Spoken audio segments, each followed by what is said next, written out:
I could smell the earth. I could feel the sunlight on this side of my face. I could smell the quarter. I could smell death. I could smell the blood. I was conscious of the grass cutting me. I was there in every sense of the word. Immediately I began to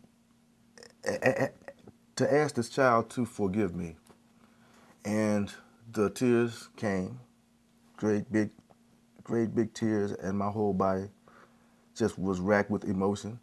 And he told me, without his mouth moving, I could see him as plain as day. I could count the wrinkles on his face. He told me that he had forgiven me.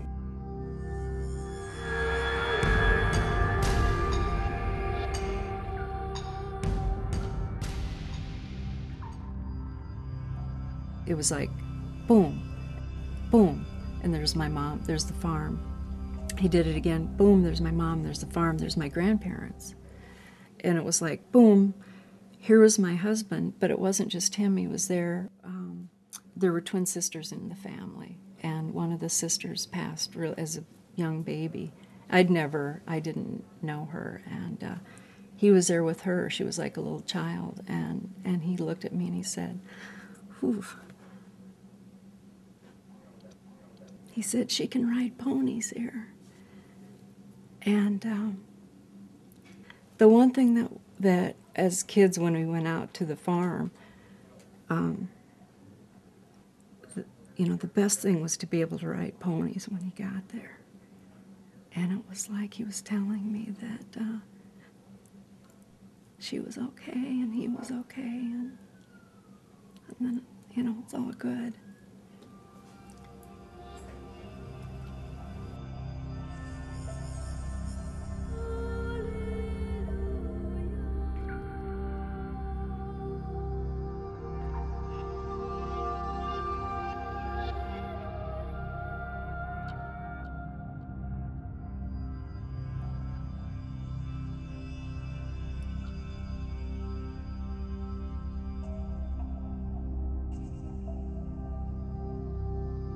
I discovered that some of my patients, actually about 15% of my patients, reported at the end of the session that they had an experience that they believed was involved actual contact with the deceased person they were grieving.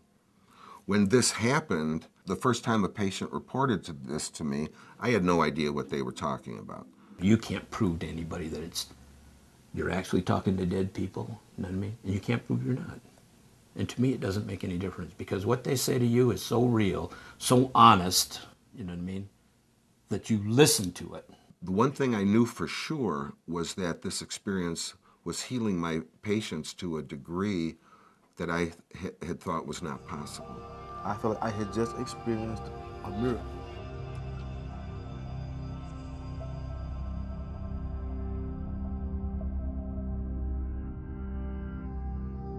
These people who were having these after-death communications were oftentimes leaving the office feeling joyous and euphoric. So I went back and looked at my notes to see if I might see something that was causing this experience to occur. And I saw it. At the end of the procedure, I gave them an extra set of eye movement without any particular instruction. My colleagues that were close to me, people I worked with, doctoral level and master's level therapists, soon became aware of what I was up to, and I trained them in the procedure as well. While I was at the VA, Dr. Botkin had written his book, and I was able to be one of the first people to read the book and to learn about the technique. They were able to induce the experience with the same reliability that I was. So not only is the experience work across patients, it also works across therapists. So the finding appeared to be very robust. To see the relief on the face, to see the drop of the shoulders and the that you find when a vet is actually able to let go of this burden that he's been carrying for all this time. It was just incredible. Sometimes people ask me, well, doctor, what do you think about this? Do you think they're really talking to the dead, or do you think this is some kind of event or experience manufactured by the brain? And I say, go ask the experiencers. They've seen it, they've done it, they know what it's like. You know, the ADCs that I had gave me a sense of their presence here, and this sort of moved it on to almost like another level. I thought that I could never be forgiven for killing this child, even though this child had a weapon, and he was obviously a soldier that was being trained, and perhaps, well, more than likely, if he'd had the chance, he'd have killed me. He'd have killed me, or he'd have killed one of my men. I think Dr. Botkin, through his research, has discovered a self-correcting mechanism that exists within our brain already that will allow us to find closure. I knew that telling other people, other professionals, would not be an easy job.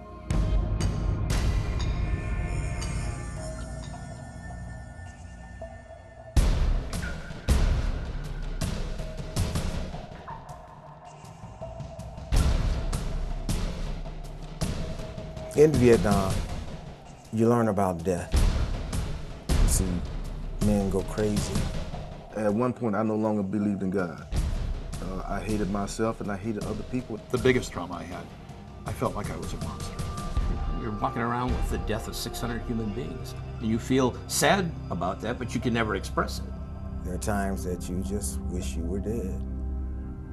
I wrote my mom to tell her I'd never make it out of Vietnam. We can talk about, Vietnam, Iraq, Hurricane Katrina, 9/11, awful kinds of such painful losses, losing children in car accidents, where that pain is just really still raw. How can you possibly put something so profound aside and get on with life? My motivation was always to bring whatever relief I could to my patients in a way that caused them the least amount of distress. When Dr. L had first brought me this stuff, I said, man, I don't want to hear that. Man, I did everything I could to avoid it. I had a hard time believing it, even though my patients were telling this. I was seeing it in them. Even though my mother had passed, I really felt I had let her down until I had the ADC and I spoke. And I spoke with my mom, and Take a chair, baby. Take a chair. You okay? she had forgiven me. It is so real to you that it really does affect you. You just knew that it was real. It was real. This was not a dream. When he brought me out of it, I was drained, but I felt good. I felt some peace within me. I felt that it opened me up. People like Dr. Botkin, and the more he trains, therapists that he trains, there's going to be more help for everybody. In nearly every case, the experiencer is very surprised by the experience. It's not what they expected. When you do an IADC and you speak to that person, and the person goes, I forgive you. I genuinely forgive you. I'm okay, I'm fine, you're a better man now, I forgive you. You feel forgiven. Now, you can't find that anywhere else. Disbelievers had after-death communications just as readily as those that believed. You experience it, but then you actually get to see and talk to the people.